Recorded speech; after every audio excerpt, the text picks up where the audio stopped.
Holi Trinity church Bolarum సమర్పిస్తున్న అనుదిన వాక్య ధ్యానాలను వీక్షిస్తున్న ప్రియాతి ప్రియమైన సంఘ సభ్యులకు మరియు ఆత్మీయులైన ప్రేక్షకులందరికీ మన ప్రియ రక్షకుడైన యేసు క్రీస్తు ప్రభుని అతి ప్రశస్త నామమున మా హృదయపూర్వక స్వాగతం. ఈనాటి మన డైలీ బైబిల్ డివోషన్స్లో మన women's fellowship secretary doctor Mrs P Pramila Vivekananda garu అందించే దైవ సందేశాన్ని విందాం. ప్రభువునందు స్థిరులయునుడి, stand fast in the Lord. ఈ అంశంపై వారు సందేశాన్ని అందించక మునుపు ఈ భక్తి గీతాన్ని విందాం.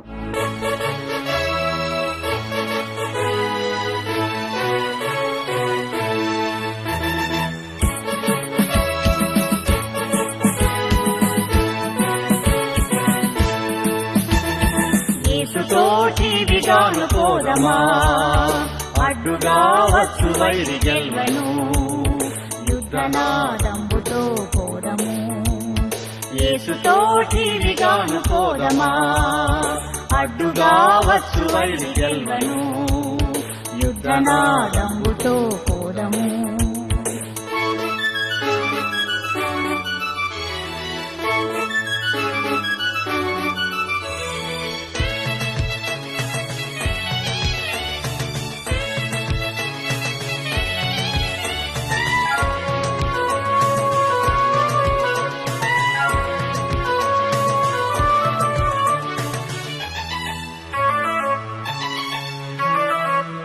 రాజు సైన్యమందు చేరను, ఆ రాజు దివ్య సేవ చేయను.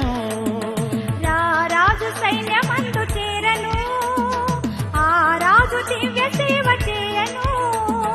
యేసురాజు ముందుగా ధ్వజము బట్టి నడువగా, యేసురాజు ముందుగా ధ్వజము బట్టి నడువగా. యేసుతోటి విగాను పెడలను, యేసుతోటి విగాను పెడలను. యేసుతోటి విగాను పోదమా, అడ్డుగా వచ్చు వైరి గెల్వను, యుద్ధనాదంబుతో పోదము.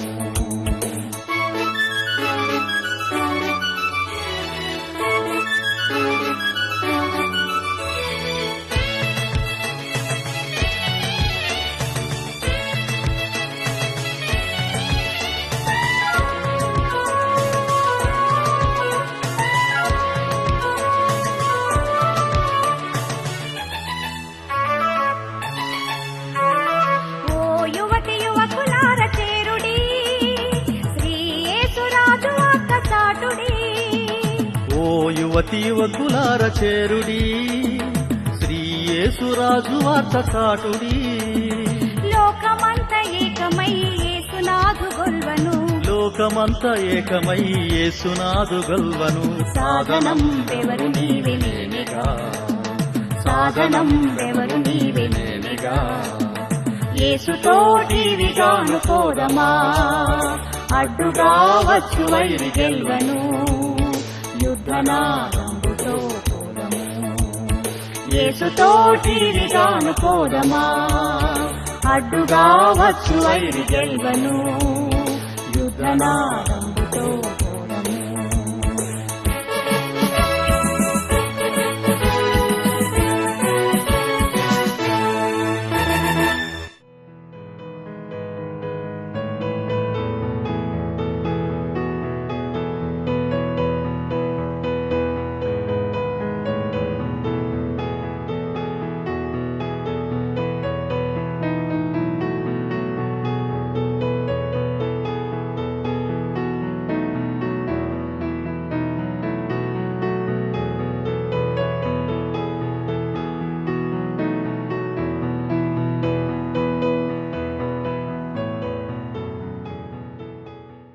ఈ ఉదయకాల ధ్యానం వీక్షిస్తున్నటువంటి సంఘ సభ్యులకు, ప్రేక్షకులకు ప్రభువైన యేసుక్రీస్తు నామమున శుభములు. ఫిలిప్పీయులకు రాసినటువంటి పత్రిక 4వ అధ్యాయము 1వ వచనం. కావున నేను అపేక్షించు నా ప్రియ సహోదరులారా, నా ఆనందమును నా కిరీటమునై ఉన్న నా ప్రియులారా, ఇట్లు ప్రభువునందు స్థిరులై ఉండుడి. చిన్న ప్రార్థన చేసుకున్నాం. కృపమయ దయగల తండ్రి, పరిశుద్ధుడ మహోన్నతుడ మీకు స్తోత్రములు. తండ్రి, ఉదయకాల ధ్యానించుచుండగా మీ యొక్క శక్తిని ఆధ్యాత్మికంగా మమ్మల్ని బలపరచమని, స్త్రీలుగా చేయమని మా ప్రభువైన యేసుక్రీస్తు పెట్టిడుకొచ్చున్నాం తండ్రి. ఆమేన్. రోమా సామ్రాజ్యంలోని మాసిదోనియా ప్రాంతంలో పౌలు స్థాపించిన తొలి సంఘము ఫిలిప్పీ సంఘము. పౌలు చెరసాలలో నుండి ఈ పత్రికను రాశాడు. ఫిలిప్పీ సంఘంలో అనేక మంది చేర్చబడి ప్రభువైన యేసుక్రీస్తుని సొంత రక్షకులుగా అంగీకరించారు. అంతేకాకుండా వాక్యానుసారంగా బాప్తీసం కూడా పొందారు. దేవుని సంఘముగా పిలువబడుతున్న వారికి నేర్చుకొనవలసినటువంటి కొన్ని సత్యాలను అపోస్తలుడు పౌలు తెలియచేస్తూ ప్రభువునందు స్థిరులై ఉండుడి అని సంఘానికి ఒక సందేశాన్ని ఇస్తూ ఫిలిప్పీ పత్రిక 4వ అధ్యాయం 1 నుంచి 6 వచనాల్లో కొన్ని ఆధ్యాత్మిక సత్యాలను ప్రతిపాదించాడు. ఫిలిప్పీ పత్రిక 4వ అధ్యాయం 2వ వచనంలో ప్రభువునందు ఏక మనస్సు కలవారై ఉండుడని ప్రతిమాలు కొనుచున్నాను. సంఘం అనగా యేసు రక్తం ద్వారా కడిగినబడినటువంటి సమూహం. సంఘంలో ఉన్నటువంటి వారందరూ క్రీస్తు శరీరంలో అవయవములై ఉన్నారు. అందుకే 1 కొరింథీ 12వ అధ్యాయం 20వ వచనంలో కూడా మనము గమనించవచ్చు. అందుకే దేవుని కార్యాల పట్ల ఏక మనస్సు, దైవజనులతో ఏక మనస్సు, విశ్వాసులతో ఏక మనస్సు కలిగి ఉన్నప్పుడే సంఘము వర్ధిల్లుతుంది. అందుకే అపోస్తల కార్యము 2వ అధ్యాయం 1 నుంచి 4వ వచనంలో దేవుని బిడ్డలు పెంతెకోస్తు పండుగ దినమున ఏక మనసుతో వారు ప్రార్థించుట ద్వారా పరిశుద్ధాత్మ దేవుడు వారి మీదకి దిగి వచ్చుట వలన ఎన్నో అద్భుత కార్యాలు, ఆశ్చర్యకార్యాలు జరిగాయి. దేవుని కార్యాలు, ఆశ్చర్యకార్యాలు, ఆశీర్వాదాలు రావాలంటే అందరూ ఏక మనసుతో దేవుని సన్నిధానంలో ప్రార్థించాలి. రెండవదిగా ఫిలిప్పీలకు రాసినటువంటి పత్రిక 4వ అధ్యాయం 4వ వచనం, ఎల్లప్పుడూ ప్రభువునందు ఆనందించుడి, మరలా చెప్పుదును ఆనందించుడి. దేవుని సన్నిధానంలో ఆనందము శాశ్వతమైనది. ఈ లోక సంబంధమైనటువంటి ఆనందము అశాశ్వతమైనది, తాత్కాలికమైనది. అందుకే కీర్తనకారుడు దావీదు కీర్తన 16:11 వచనంలో, జీవ మార్గమును నీవు నాకు తెలియజేసేదవు, నీ సన్నిధిని సంపూర్ణ సంతోషము కలదు, నీ కుడి చేతిలో నిత్యము సుఖములు కలవు. సంపూర్ణమైనటువంటి సంతోషాన్ని, ఆనందాన్ని ఇవ్వాలంటే యేసుక్రీస్తు ప్రభు ఇవ్వాలని ఈ లోకానికి వచ్చాడు. ప్రభువునందు విశ్వసించటం ద్వారా, ఆయన ప్రార్థించుటలోను, ఆయన వాక్యాన్ని ధ్యానించుటలోను, పరిశుద్ధిలో ఎదుగుటలో ఆనందమే కాకుండా ఆశీర్వాదము కూడా. మూడవదిగా ఫిలిప్పీలు రాసినటువంటి ఈ పత్రికలోనే 4వ అధ్యాయం 5వ వచనంలో, నీ సహనము సకల జనులకు తెలియబడనీయుడి. సహనం కలిగి ఉండాలి. దేవుని ఆశీర్వాదాలు దూరం చేసేది మన అసహనమే. మన ఆధ్యాత్మిక పరిపక్వత మన సహనం మీద ఆధారపడి ఉంటుంది. ఏ పాపము ఎరిగినటువంటి యేసుక్రీస్తు కల్వరిశిలలో మన కోసం బాధలు, నిందలు, అవమానాలు భరించారు, సహించాడు. నేరము చేయకపోయినా నేరం ఆయన మీద మోపినప్పుడు కూడా ఆయన సహించాడు, క్షమించాడు.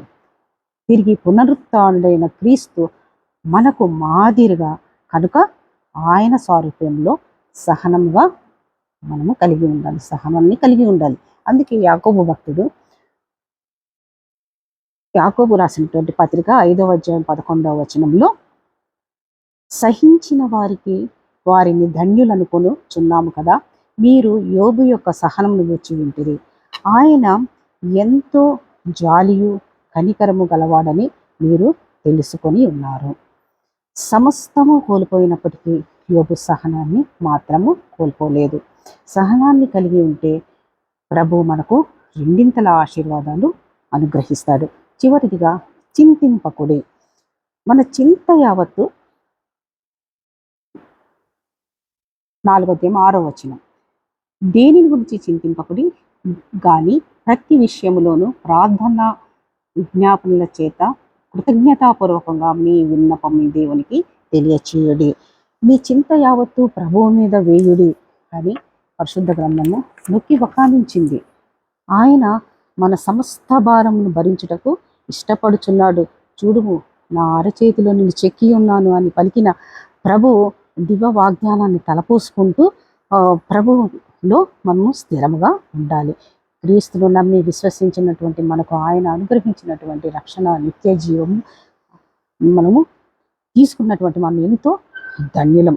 కాబట్టి ప్రభు అయిన యేసుక్రీస్తునందు స్థిరులుగా ఉండటయే పరిశుద్ధ ఆత్మ దేవుడు మనకు అనుగ్రహించును గాక.